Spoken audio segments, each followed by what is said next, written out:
Meet Samir, guys. Samir is a 32-year-old hardworking guy who works at a private marketing firm.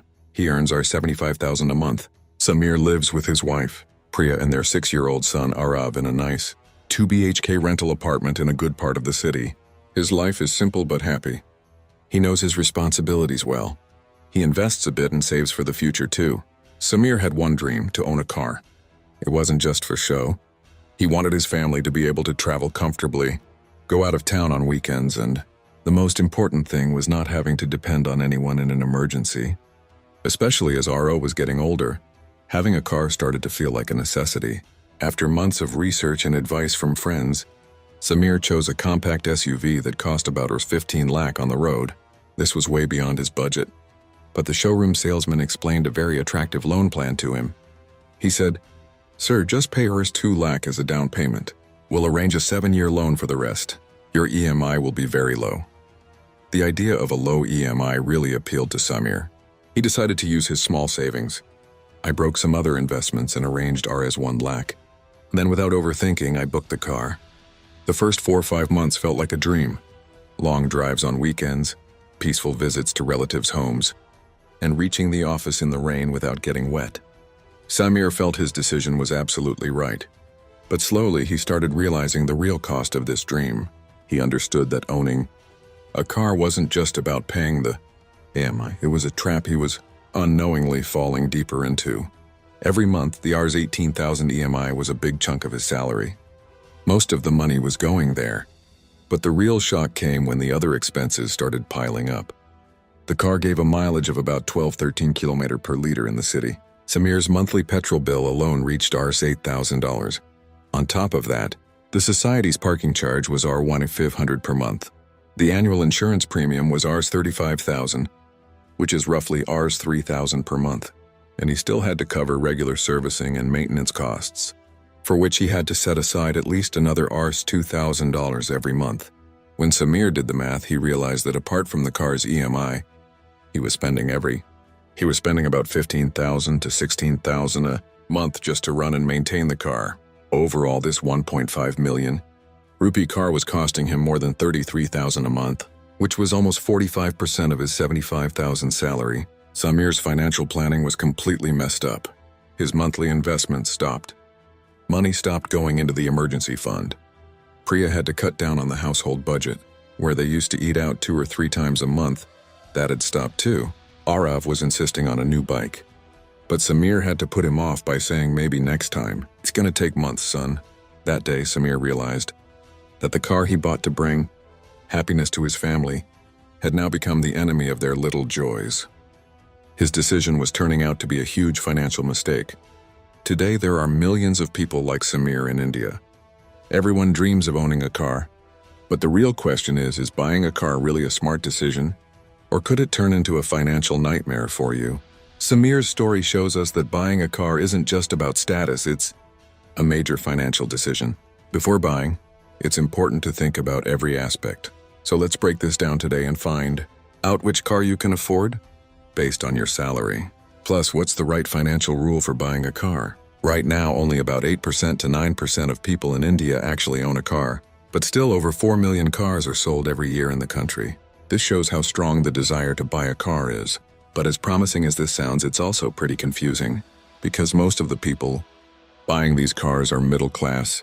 Are they really financially ready for it, or they're getting stuck in a trap just like Samir, one that's really hard to get out of? The average Indian's annual income is between Rs 3 lakh and Rs 5 lakh. Meanwhile, even a basic entry-level hatchback car costs at least Rs 5 to Rs 6 lakh these days. And like we saw in Samir's case, buying a car isn't just a one-time expense. The ongoing costs often end up being even heavier than the car's price. According to a study, over 70% of cars are bought on loan. Taking a loan isn't wrong, but borrowing more than you can handle puts you in a tough spot. A debt trap can catch you and wipe out your future savings and financial freedom. In today's social media age, a car has become more of a lifestyle statement than just a necessity. People buy cars way beyond their means just to show off to neighbors, friends, and relatives. But have you ever thought about how many of them can actually maintain those cars without stress? Does that mean a middle-class person should give up on the dream of owning a car? Absolutely not. Buying a car isn't wrong. What's wrong is doing it without planning. Buying a car. If your decision is based on a well-planned budget and your actual needs, it can turn out to be a great asset for you. So, how do you plan it right? For that, you need to understand not the most famous rule for buying a car, but the most practical one. Many financial experts talk about a rule called the 24-10 rule. But in the Indian context, this rule doesn't really fit, especially with rising inflation and running costs. That's why today we'll discuss a more realistic and effective rule. The 15% all-in rule. This rule is it's simple. It means all your monthly car expenses shouldn't be more than 15% of your take-home monthly salary. Let's break it down. What does all-in mean? First, your car EMI. Second, your monthly fuel cost. Third, the insurance monthly cost, which is the annual premium divided by 12. Fourth, the estimated monthly maintenance and servicing cost. Add all these up, and the total shouldn't exceed 15% of your monthly take-home salary. Now let's apply this rule to Samir's case. His salary was $75,000 per month. According to the 15% rule, the total car expense was supposed to be 15% of our $75,000, which is our $11,250 per month. But what was the actual expense? MER is $18,000, fuel R is $8,000, insurance plus maintenance R is $5,000, total expense over R is $31,000. Samir was supposed to spend only $7,250, but he was spending more than R's $31,000. Music. That's almost 3 times his limit. This is where everything went wrong. Now you might be thinking, who can get a car these days for just R's $11,250? Yeah, that's just not possible. So here's your answer. If this seems impossible to you, it means you can't afford a new car right now. Maybe right now, a good pre-owned second-hand car or public transport is a better option for you. The 15% all-in rule shows you a tough but necessary truth. It doesn't just tell you how much EMI you can afford. It makes you think about the total cost of ownership. So if you're planning to buy a car, how do you use this rule? Step 1. Figure out your 15% budget. Multiply your monthly take-home salary by 15%. Step 2. Estimate the running costs of the car you want. If you want to buy a car, first check its mileage and calculate your monthly fuel cost based on your daily commute. Let's say it comes to $5,000. Step 3. Estimate insurance and maintenance. For an average hatchback, you can expect monthly insurance and maintenance to be around $3,000 to $4,000. Step 4. Now set a budget for your EMI. Total. Budget from Step 1 minus running costs from Step 2 minus maintenance costs from Step 3 equals an affordable EMI. For example, if your salary is $75,000, the total car budget is 15% music or $11,250. Estimated fuel cost or $5,000 estimated. Insurance maintenance Rs $3,000 affordable. ME. Jedan stalario stipendia, PTisen, 3,000, 32 stipendia, EMI of Rs $3,250. This might come as a shock to you, but this is the reality. If you don't want to mess up your financial health, then at this low EMI, you probably won't even get an entry-level car. This means you either have to increase your down payment a lot or look for a pre-owned car. This rule helps you understand that a car isn't just a product, but a long-term financial commitment. Now let's talk about another mistake Samir made. Loan tenure. Samir took a 7-year loan to lower his EMI. This is a really common trap that most people fall into. Remember, the longer your loan tenure, the more interest you end up paying to the bank. Let's look at a simple calculation. Suppose you took a loan of 10 lakh at 9% interest rate. If you choose a 5-year tenure, your EMI will be around R7,580 and you'll pay a total interest of R4.5 lakh. But if you stretch it to 7 years, your EMI drops to about R489. Sounds good, right? But you'll end up paying a total interest of R7.3 lakh. Just by increasing the tenure by 2 years, you pay the bankers 2.8 lakh more in interest. They're charging you over $1 lakh extra. If you had invested that money somewhere else, it would have earned you returns. So always try to keep your car loan under 4 years.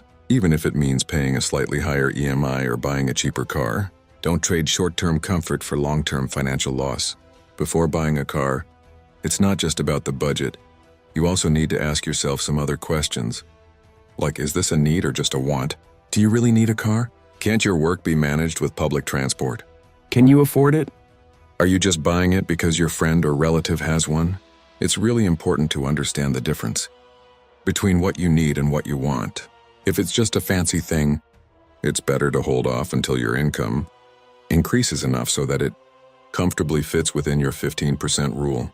New car versus used cars. In India, there's this weird mindset about the second-hand car market. People see it as something that hurts their status. But from a financial planning perspective, buying a used car in good condition is actually one of the smartest decisions you can make. A new car loses about 10% to 15% of its value as soon as it drives out of the showroom. This is called depreciation. In 3 years, a new car's value drops by around 30 to 40%.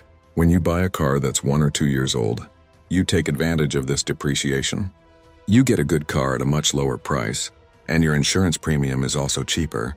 Understand the total cost of ownership, TCO. Before buying a car, make sure to research its TCO. This includes not just mileage and servicing costs, but also the cost of spare parts. Factors like availability and cost, resale value, and insurance costs also come into play. Some cars are cheap to buy but very expensive to maintain. So what did Samir end up doing? When Samir realized his mistake, he made a tough but smart decision. He sold his almost new SUV, He took a loss of around $250,000 on it, but that loss saved him from a major financial crisis. With that money, he paid off his loan completely. A few months later, he and Priya, they planned again together. They used the 15% all-in rule and realized they could easily afford a good pre-owned hatchback. They bought a 3-year-old hatchback in great condition from a certified used car showroom. They had to take a small loan for it, which they took only for 3 years. Today, Samir and his family are just as happy. They still go on weekend trips, but without any financial stress. Samir has started his monthly investments again, and now they're planning better for the future. Samir's story teaches us a really important lesson. Buying a car isn't a race. It's just one part of your financial journey, not the whole thing. A car is supposed to make your life easier, not harder. Risking your financial peace just to show off or boost your social status is the biggest mistake you can make. So next time you see an ad for a new car or notice your friend's shiny ride and feel like buying one too, just pause for a moment and remember Samir's story and the 15% all-in rule. Take charge. Be smart.